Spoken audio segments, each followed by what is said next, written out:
The run-in is here. Yes, talking about that time of the season where you have few matches to go, few matches that can mean a lot for so many teams in the EPL. So as it stands, some teams have like 7 games to go, while some have like 8 games to go, So today we are going to talk about 4 games that is coming up this weekend, and quite an interesting weekend we're going to have because we have some very critical matches, coming up. But I'm going to talk about just 4 of them. So stay with me. Let's go right in. This Premier League is back, and we start with the game between Arsenal and Bournemouth. The first leg of this tie saw a 5-goal thriller. Arsenal getting 3 goals while Bournemouth scored 2. So we know that this is going to be an attacking fixture, because Bournemouth will attack you. they're going to attack, and of course Arsenal has no choice other than to attack as well. In the last the last meeting between these two, yes, Arsenal got the win, but a point to note is that Bournemouth put 2 goals behind Arsenal.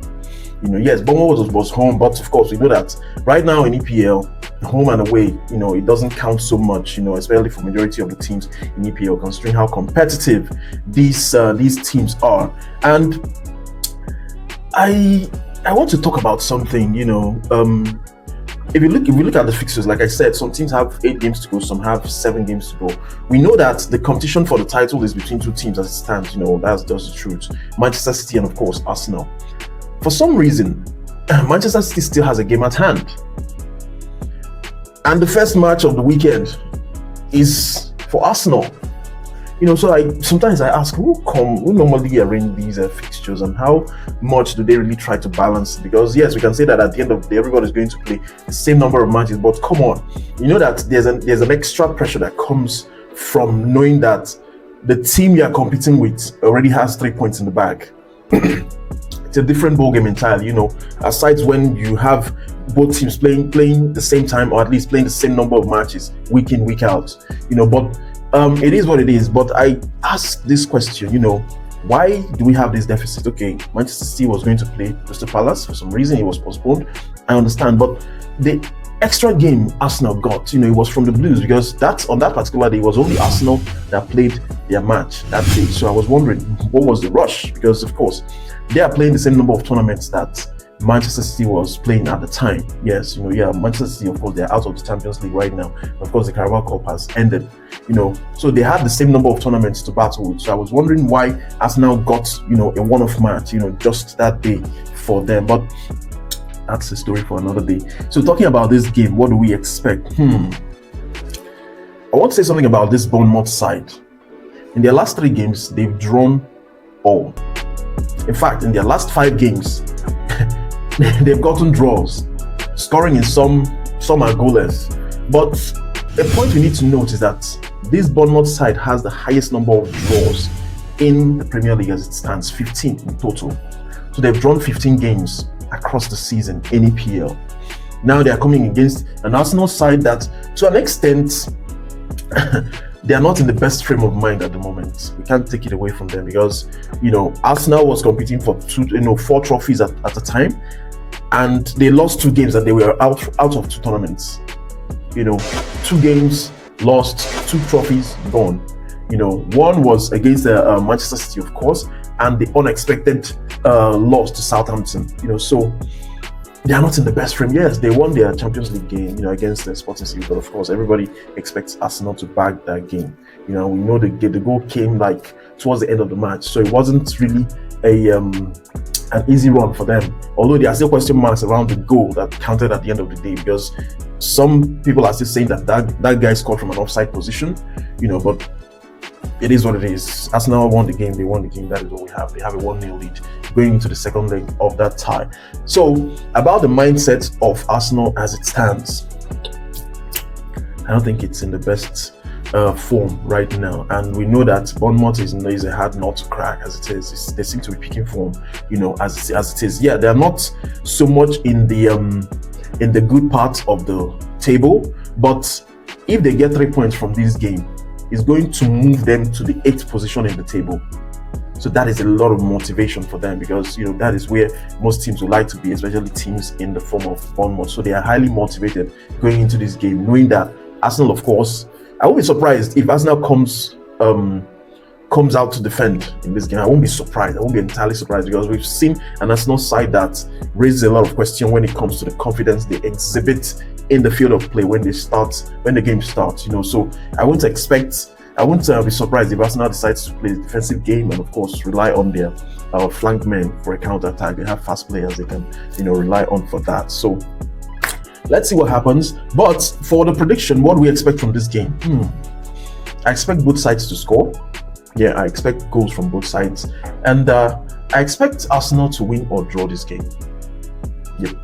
Arsenal win or draw for this game. That is what I anticipate. And if K is not taking Bournemouth, then of course still all the 3 points. But most likely I see a draw or an Arsenal win. So that is my take on this one.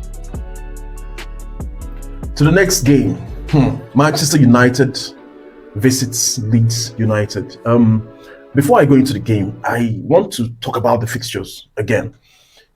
This game is actually happening on Monday, after the weekend. But of course, we have to talk about it because it goes with the match week, as regards the schedule for the matches in EPL this season. So these guys have not played football in a very long time. These guys have not played football like in ages. Okay, they are not in the FA Cup. They didn't play no FA Cup drama. And aside the FA Cup drama, there was international break. And of course, the Champions League games, these guys did not perform in any of this stage. So how come their match is coming after the weekend, on Monday? That's like having a midterm break in the middle of the season. Like, come on, what is going on? I hope they won't still come because, well, we've noticed that, whenever Manchester United has a long break between matches, they tend to give a better performance. They win their matches, but they struggle once they play 4 days, 5 days apart. They tend to struggle. So now they have a very long break. I hope they've not forgotten their footballers, and I hope they've not forgotten what is at stake. At the moment. Yeah. So coming into this game, Leeds United, a strong side. Their last 3 games they've drawn. On the other side, Manchester United, they've lost 1 and drawn their last 3 games. So they lost to Newcastle, won Aston Villa, and of course drew with Bournemouth. So coming into this game, what do we expect? I expect fireworks, because Leeds United, even if they don't know anything in football, they know how to attack. They'll come at you, no matter how you, no matter what shape or form you've taken. So they're going to come at you. So they are going to attack Manchester United. The last meeting was a 1-1 draw, and I see goals in this game as well. Both sides are going to score. Yeah, I predict both sides to score. Then, I think this is going to be a Manchester United win. Yeah, it's going to be a Manchester United win. But I see at least 3 goals in this game. Yeah, and Manchester United is going to carry the day. So if you're Reds over there, yeah, I think you're going to have a good weekend. This time around, you're going to have a good weekend. So sit back, enjoy the game, and stay tuned on the channel. To the next game, Liverpool Fulham. For want of a better word, Liverpool has been much of a disappointment in recent times. Imagine losing woefully to Manchester City, conceding 4 goals without scoring any. So that says a lot about the team and the tempo at which they are operating at the moment. So Liverpool, they're kind of, of course, I think they are their worst form right now. They are conceding so many goals and they are not scoring as much as we expect. On the other side, Fulham, quite a decent side. They always put up strong performances in all their games. They lose some, of course, and win some. And the last meeting between these two ended 2-2, apiece. Now, coming to the current, considering the current form of Liverpool and the nature of Fulham, the way they played, the way they are formed, as a team, I think this is going to be a very tough game for both sides. Yeah, it's Anfield, of course, but who cares? So it's going to be a tough game for both sides. Both teams are going to score again. Yeah, both teams are going to score. And who does it go to? Who does it go to? Who does it go to? I think Liverpool is going to carry the day. Yeah, Liverpool is going to carry the day, maybe with a narrow margin. They're going to, just take it away from Fulham. But both sides are going to score. So keep it locked on this channel as we go into the 4th prediction for the day. To the 4th game in this episode between Chelsea and Manchester City. This is supposed to be the Super Sunday match, right? But considering the form, considering the current state of Chelsea, I don't see anything super about this game. Yes, the first leg was 1-1, but Chelsea has lost 2 games in their last 3. And they've lost woefully. In fact, in their last 5 games, they've lost 4 and 1-1. So I don't see anything super about Chelsea right now. And truth be told, it's a pity I have to admit this, but I'm actually happy the losses are coming in, because you guys already know my stand as regards the current coach of Chelsea, whoever that guy is. You guys know my stand as regards the guy. He shouldn't be in Chelsea. He has no business coaching Chelsea. He's not anywhere near that. At best, he should be part of the coaching staff, the coaching crew, the guys that sit, not the guy that assists the manager, but the guys that sit at the back of the manager. So, okay, what has he really done since he came to Chelsea? What has he really done? Now, see, the boys are going out of control, granting interviews, writing stuff on social media, things that do not happen before now. I understand that, yes, Enzo Maresca may not be taking us where we want to be. He has done a lot in Chelsea. Maybe it's time to transition. But why transition from bad to worse? Why move from fry pan to fire? This guy had done nothing before he came to Chelsea. Enzo Maresca has won trophies before he came to Chelsea. Jan Rosno has not won anything. So my stance is clear. And, on the other side, Manchester City, they are not smiling at the moment. Yes, they lost to Madrid, but see what they did to Arsenal and Liverpool. These guys scored 7 goals in their last 3 matches. So they're not joking and considered only 2. The 2 against Madrid.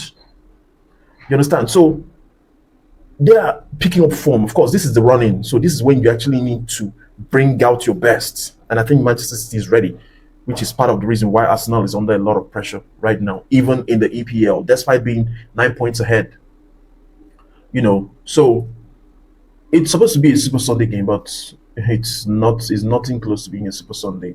Yes, this is going to happen in Stamford Bridge, but of course, Manchester City is taking the 3 points. Yeah, Chelsea will probably get a goal, but I think Manchester City will score more than 2 goals in this game.